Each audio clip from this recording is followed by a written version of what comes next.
guys, this is Liam 2.0 and welcome to a brand new video where I am showcasing all of the brand new features from Minecraft Console's TU54 update.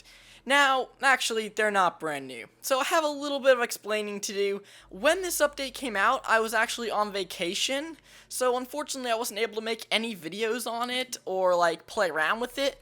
But that has changed. Now I should be able to go through and see every single feature in this update. We can also like watch this entrancing sight of this tower falling. And then pick up all our concrete powder. And yeah, there we go. Let's put this sword away and empty my inventory. Anyways, so yeah, today I have the changelog up on my iPad and I will be going through every single feature that I can find. So first of all, there are a couple that we can't, well, there's one that we can show off really quick, is the minigame Heroes skin packs. They've added a new skin pack in the changed skins, so I'm just going to go through that really quick. I haven't unlocked it, but there you go. If you see any that stand out to you, are those llamas? If there's any ones that you see that are particularly good, you can buy this skin pack, and yeah, there's some weird skins in there. There's a villager with a melon on his head and stuff. Okay, anyways, so something I can't show inside of this world is they've added the glide beast. Wait, no, sorry, that was last time. This is the Giants glide track pack. So this track pack is based around you being in a normal, you being normal sized, but being in a giant world. So, like, there's one with, like, mobs, where there's giant mobs. There's one where you're inside the human body. And I can't remember what the last one is. Oh, yeah, it's like a version of Shrunk, the battle map. So, anyways, they've also added 7 new achievements. But I can't really show those off right now because I'm in creative. They've added the biome scale slider and the fine balance seed option. So, both of those are in the world create options, which, are like when you create the world and like generate everything. So yeah, then you can select what size biomes you want, which is super cool, especially on like Xbox 360, which is what I'm playing on, where like there's a limited world size. So anyways, what was the other one? It was fine balance seed. So I guess that's just like a lot of everything. So I guess that's what it is. Okay, now let's get on to the actual features that I am super duper excited for. Let's run all the way back over to the end. I don't even know how I got over here. I'm having memory issues or something.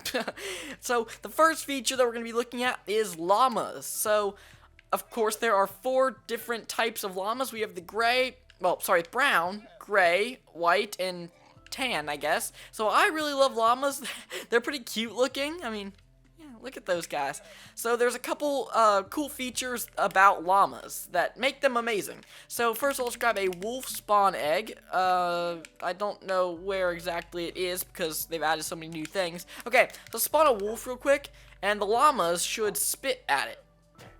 Oh. Okay, so the llamas are spitting. You might be able to see, but the wolf is also killing them. But yeah, look, see, the llamas are spitting. That's really cool.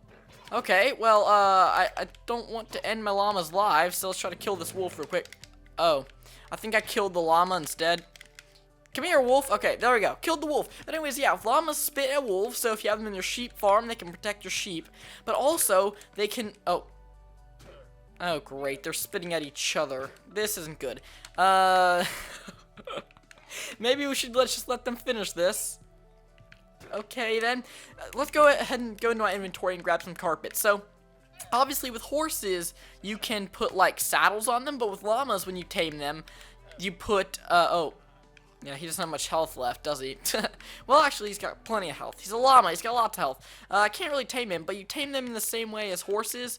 You just get on their back until they give you the love hearts, and then you can go in the inventory, and as you can see right here, there is no option for a saddle. Instead, it's a carpet. So you can put a carpet on the llama, and it gives them amazing designs. That's so cool. It can go backwards, too. That's so weird. But look, it's like a Gryffindor llama. He's wearing, like, the Gryffindor scarf. So yeah, you can do any color carpet you want on your llama. We can throw the blue in there as well. And I definitely like the red better. But yeah, there's completely unique things for every one of the 16 different colors in Minecraft. But another thing you can do is if I get off the llama and we go grab a chest, as you can put chests on the llamas. So they have saddlebags. And I think every llama can... Oh, didn't mean to do that. Oh, wait. Is that the tamed one? Yeah, it is. Let's put the red carpet there. So every llama has a different number of chest slots available. So, for instance, I had one earlier that had 3 slots, but this one has 6 slots. So I can put my sword in there, or anything. So I can also put shulker boxes in there, which, that might be useful to you in some way. So grab a brown shulker box. There we go. Shulker boxes in your llamas. That can be done. Are we missing a llama? Oh, yeah, I killed it. Okay, so let's tame one more llama just to prove my point that each llama has a different number of chest slots. I really shouldn't be spending this much time on a single feature, but whatever. Put that chest on there, and this one has 3 slots. So there you go. There's your example. Llamas, amazing. Oh wait, there's one more thing. If you have a lead, if you put a lead on one llama, all the other tamed llamas that you have will follow that llama. So you can basically have a caravan of like items following you. So anyways, the next feature is probably one of my favorites. It is the parrot. So, not really sure what the spawn egg looks like. I'm sure it's going to be bright and colorful. And, yep, there it is right there. So, let's go a little bit over here. And let's start spawning in some parrots. So, there should be 4 different types of parrots. There's, like, oh, that really cool red one. I love that guy. We got the white one, the green, and there was a blue one a second ago. Oh, he's over there. So obviously they are flying creatures, which is really cool, but you can also tame them. So I think we use seeds. Let's grab some seeds right there. Let's go tame this red one because he looks amazing. Is he gonna... I'm using a lot of seeds here. Oh, there we go. So once you've tamed them, you can either stand them up where they can fly. Oh, no, sit back down. Please. They're really independent creatures. They don't want to listen to you. If he sits back down, we can also sit him down so he can't fly like that. Another really cool feature that I had actually forgotten about is that you can walk into the parrot. So like that, and then they go on your shoulder. So if you have more than one parrot, you can put one on the other shoulder as well. I don't know why I got rid of those seeds. We can get those back out. The way you get them off is by jumping, by the way. Oh, look at that. First time. That first one took like 10. But there we go. We can put that parrot on my other shoulder. And there we go. We can stay like that for the rest of the video, I guess. That's pretty awesome, actually. That looks really weird. It's like I'm wearing, like, weird earrings, just, like, giant ones. But anyways, that's really cool. Parrots are cool. But actually, I think there's one thing I noticed in the changelog. Here's what it says. It says, added parrots. Try letting them ride on your shoulder, but be careful what you feed them. So I can't remember exactly what it is that hurts them, but I think it might be... Oh. I did not punch that bird. I tried to feed it a cookie. Apparently... Oh, wow. It just kills them in one hit. That's terrible. Okay, we've discovered another thing. They drop feathers. But, okay, apparently, they die if you feed them a cookie, which is actually pretty sad because I just killed a bunch of parrots now. But yeah, it said in the changelog, be careful what you feed them, so I got curious. Speaking of, like, drops, as I got feathers from parrots, which makes sense. What do llamas drop? I'm gonna guess leather because they're like horses. Let's kill this one we haven't tamed. And what's it gonna drop? Nothing. Do they drop nothing? Let's kill one more just to be sure. One more? Do they really? Oh, okay. Oh, we got leather that time. Maybe it's a random chance of getting 2 leather. Not the most efficient source of leather. I would not recommend killing your llamas. What's the next feature? Because, yeah, I want to move on from this. Oh, the Woodland Mansion. So, Woodland Mansions are giant. I don't even know how to explain them. They're like... how do I explain this? So you know how you have like desert temples and jungle temples? The Woodland Mansion is a huge version of those, but like it's a randomly generating, naturally spawning building with random rooms that can spawn, and they're mostly made out of these materials right here, and they spawn in the woodland biome. So that would be the dark oak forest. Yeah, that's pretty cool. Woodland Mansions are like the biggest feature we have ever seen come to console. I don't really know how to talk about them too well, so if you want to go find out more about Woodland Mansions, you can probably go find a video on it, but not by me, because I don't know what I'm doing. So anyways, Woodland Mansions, giant naturally spawning structures. Yeah, that's a good word for it. And, yeah, they have 3 new mobs in there, but I think we will talk about them in a second. You know what? Let's just talk about them right now. So in the Woodland Mansions, in their random rooms, there are 3 new mobs, which is the Vindicator, the Vex, and the Evoker. So they're really cool mobs. We have, this guy is, what is he? The Vindicator. Uh-oh, no, do not kill that guy. Do not kill that guy. I swear if he kills that villager is very important. Okay, anyways, so we have the Vindicator right there, and as you saw, he wields an axe. We also have the, oh, wait, no, he's the Evoker. That's the Evoker. This is the Vindicator. This guy is, like, basically a wizard who can spawn, like, these really tiny little guys called, Vexes. So they're little, like, creepy ghosts. They have, like, little weird smiles and stuff. That's interesting. And they can go through anything, so there's no walls for them. They can go through floors. Oh, we're going to get an autosave. But once we're done with this autosave, we can go into survival and show you what the Vindicator does. Because it's probably going to kill me, but it's worth it for this, right? Okay, so let's go to survival. There we go. That guy can do magic stuff. This Evoker is going to try to hit me with an axe. Creative. Okay, there we go. Okay, thank goodness. So, that guy tried to hit me with an axe. This guy does magic, and he can also spawn in these Vex. I'm getting a little bit of lag from all these creatures in the world now, but that's fine. We're completely fine. Let's get rid of these spawn eggs and move on to the next feature, which is the Explorer maps. Okay, so what the Explorer maps are like ways to, find ocean monuments and woodland mansions. And the way you get Explorer maps is from this villager right here called a cartographer, which is a brand new type of villager profession, and by these guys in white coats. So we're going to try to trade with this guy until we get a map. So we need some paper. Don't know where that is here.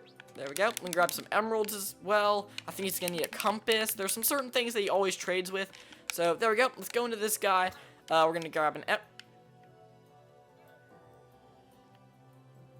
okay, then. We're not doing that. Let's move on to the next feature. Apparently those guys hate villagers because they are like anti-villagers, aren't they? Okay, maybe we should get rid of these guys. I doubt this will be safe for our world. Yeah, let's kill this. Yeah, let's go kill this Evoker as well. Oh, they sometimes drop emeralds. That's cool. I didn't even know that. Okay, so anyways, the next feature is going to be the Observer Block. Observer Block is my favorite thing in this update, possibly. Woodland Mansion's pretty awesome. But Observer Blocks are a redstone feature, and if you've been on my channel before, you know that redstone is like my favorite thing ever. So, yeah, let's get in this chest real quick and grab these couple items. And what Observer Blocks are they are bud blocks. That's what they are. And if you don't know what bud is, they are block update detectors. So basically it is built into the game block update detectors. So anything that happens to a block in front of an observer will send out a redstone output. Let me show you what I mean. So this is the observer block right there. And this is the side that sort of looks like a face. So this is the side that observes. So this is observing this block of air right here in front of the observer. I said that weirdly. Anyways, on this side is the redstone output part, so we would run redstone away from it. But if you don't know what I'm talking about, that's fine. I have a couple things set up to basically show you what I mean. So this is an observer facing into this dirt with a redstone output into a repeater. So if I hoe this dirt, it's causing a block update. Watch the redstone lamp, and it's going to put out a redstone output. So if we quickly like pick block this, which I didn't talk about in the last video, by the way, pick block is really cool. We can set this up a little bit differently. Do this, pick block some concrete, do that, pick block a repeater. Pick block is seriously the most useful feature ever. I don't have to go to my inventory and look for things. There we go. And then we've sort of like changed this up a little bit. Parrot, you gotta move off that land. I'm really sorry. Move. Okay, anyways, so this is now going to detect this block of air. We can plant seeds. That'll make a block update. If we grow the seeds, that gives it a block update. And when we break it, it also gives it a block update. So anything that happens in here, it updates the block. So we're going to do this with a couple more things. So first of all, it can detect like redstone signal strength changing. There we go. Every time it goes on and off. And of course, that can be used for some really cool things like automatic farms. So if we grab a piece of sugarcane real quick, this would be an automatic sugarcane farm. So it's a little bit broken, this one, but in theory it would work. So here would be our sugarcane. I have some water in there, is why it's growing. And when it grows, the observer will detect it, and the piston will break it. This one's broken because every time it observes... Oh, that's loud. Because every time that it observes this piston going out, it makes the piston go out. So that's broken. Please ignore that. But in theory, it would work. So let's try to clear out my inventory a little bit. Got way too much stuff in here. And now let's move on to the next feature. So the next feature is, let's go around this very dramatically and slowly as a big reveal, the Totem of Undying, which is another one of my favorite features. It can be found in the inventory in this section right here, the Totem of Undying. So one of the exciting things for me, one of the reasons why I like it so much, is it's another thing that be held in the offhand. So, in the update before this, the only things you could hold in your offhand were arrows and maps. But now you can also hold the Totem of Undying. So, I don't know if you guys noticed earlier in the video, but I actually killed a Vindicator, and I got one of these things, so... Don't know if you noticed that, but yeah, Vindicators in the Woodland Mansions drop Totems of Undying. This is one of the reasons why you want to go to your Woodland Mansion. But what a Totem of Undyings do is, well, basically, you can't die. I need to fly real quick. So this is difficult to explain. It sort of brings you back to life. So let's show with an example instead. Watch what happens. The Totem of Undying comes up on my screen, gives me absorption, regenerates me to full health, and yeah, gives me a couple more hearts. So basically, if I was being attacked or I fell off, look, see, these guys are going to attack me. But instead of dying, I survived. But we need to go to creative now because I only have 2 of those things. So yeah, they basically can bring you back to life or save you from dying. So they're a very, very valuable item, and you definitely want to go kill your Vindicators and get them. Not really sure if there's anything else that I can say about that. Some of the features I don't know too well. But anyways, this next feature is, I mean, all these features are cool, but I just can't get over how cool these items are. But actually, wait, really quickly before wait, take the back. Ignore what I'm saying. I have everything like planned out in these like rows. But anyways, the next feature is going to be the curses of vanishing and binding. So there's a new feature. So there's enchanted books, right? They're enchantments. They're good. But now there are curses. So sorry if I'm hurrying, but this video has already been like 17 minutes. So first of all, we're going to try out the curse of binding. So let's find that and put that on here. So now we have an enchanted armor, diamond chestplate, and it has binding on it. So we actually need to get rid of the elytra and put that on. So on creative mode, I can just take this off, do whatever I want with it. But if I turn to survival mode, it is now permanently stuck on me forever. So I'm going to put my controller up to the microphone. I'm trying to click, I'm trying to move. I literally can't pick up this item. See, that's what it looks to pick up an item. I can't pick up this item at all. The only way to remove it is by going to creative mode and flying upwards. Wait, I meant to just go change to fly. But anyways, the only way to get off is by dying. So yeah, let's die real quick. There we go. Liam 2.0 hit the ground too hard. Oops, I had to keep inventory on. Let's change that really quick. Fly up, and let's die one more time. We'll die on this gold, so I know where all my stuff is. But, yeah. This should be high enough. Or not. I had 1 heart left. Let's go a little bit higher. And now let's die. There we go. So, now the curse of binding is off, and where'd it go? It's over here. So, it should have been right there. Yes, there we go. We collect that. It can go back into my inventory. And we can use it again and again. But for now, let's keep this way away from myself because that would be bad. I don't want to get stuck. We're going to put the map back on... we're going to put the map back in the offhand because... why not? Okay, so let's go back over to this anvil one more time. And now let's try out the Curse of Vanishing, which is equally cool because... am I on survival? Okay, I must be on survival because I have no levels. Okay, throw the chest plate in there. Put the curse on there. And this basically, if you're wearing it, or it's in your inventory, or basically on you in any way, when you die, it will disappear. So let's, once again, fly up here, and go to survival, and when I respawn, that chest plate will not be there. So this is the curse of binding one, but as you can see, there is no curse of vanishing thing there at all. So you can put the curse of vanishing on, like, anything, I believe. So, yeah, if you want to get rid of, I don't know, your money when you die. I know that's not money, but your gold or your diamonds for some reason. You want to trick someone. Curses are a good way to do it. The next feature is going to be spawn eggs. So there are tons of spawn eggs in this update, and I'm literally just looking off of the changelog when I do this.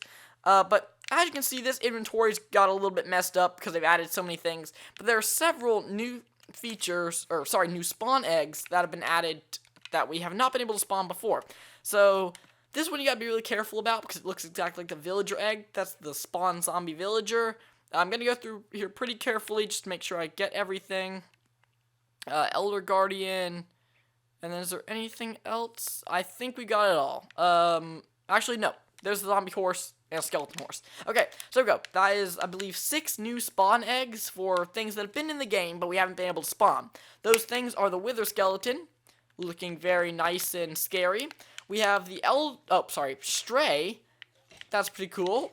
He spawns in the snowy biomes. We have the zombie villager, which literally has the same egg as the normal zombie. Those guys are loud. We have the elder guardian, which I don't know why you'd want that on land, but there you go.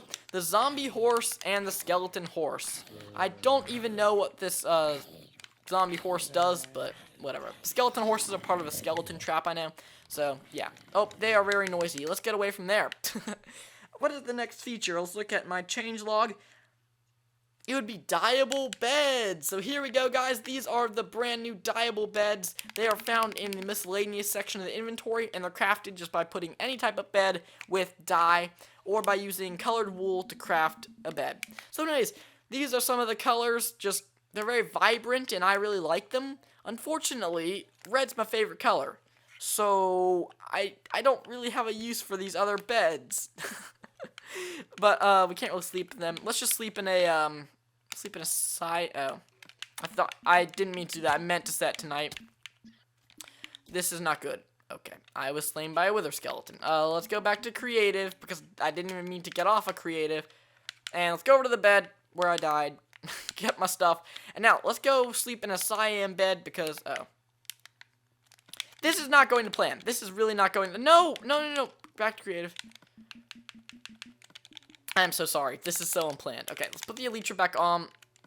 Oh, and I multiplied it. This is so annoying. Let's put the map up there. Okay. Now that my inventory is rearranged, let's move on to the next feature, which is going to be the status effects. So basically, potion effects now appear on the top right-hand corner of your screen. So let's grab a couple of lingering potions because they are sort of new features. And let's go ahead and just splash them all over the ground. If you look up in the top right-hand corner of my screen, you can now see the features. The new feature is that you can see what potion effects you have on you. So, say someone splashes you with a potion and you don't know what it is, say this potion right here. You go look up at the top of your screen and you can now see what potion it is. So that's pretty cool. I now know that is poison. So, I really like that feature. Some people say it gets in their way, but I love it. Let's move on to the next feature now, which is going to be the torches and stuff like that. So, this is a mock-up of the wall of my house in Liam's World Survival, which is my survival series if you're new to my channel. I mean, you can go check it out as well. But, now, stairs sort of act as full blocks. So, there was this thing where I couldn't place torches on my wall because, well, there were stairs. But now I can go ahead and place torches on the back sides of these stairs, because that makes sense. They should have added this a long time ago, but they didn't. So of course this also counts for the top and like that of the stairs. So yep, that's really cool. Torches on every side, but you can also do it with things like snow, carpet, and pressure plates. So I can place snow up there, carpet, and pressure plates, and obviously you can't place them on walls. But now glass will also link up correctly. That also includes iron bars. So normally they wouldn't connect to stairs, but now they will connect to stairs. So that just makes the visual side of things much better. And is there anything else? Am I forgetting anything? I think that's pretty much it. Actually, there's one tiny little thing that I did forget, and that is that beds are bouncy. So as you can see, whenever I jump and land on beds, they bounce a little bit, which is pretty cool. But also, they can reduce your fall damage. So if I drop from here, normally I would have taken more fall damage than that. but because I landed on a bed, I didn't. So let's see. I actually bounced too. It gives you a little bit of a bounce effect, sort of like slime, but much less. So it's sort of like hay bales because it takes away some of the fall damage, which is nice. If you want to land on a bed, now you can. Don't know why you would, but there you go. So this was a really fun video to make. I'm sorry that it lasted so long. Yeah, I mean, it probably wasn't the most interesting video because it was the first one I recorded when I got back, but one of them has to be the first. And yeah, thank you guys so much for watching this video. If you want to check out some more videos on TU54, I know this great guy, so click on those videos right there. And yeah, see you guys later. Bye!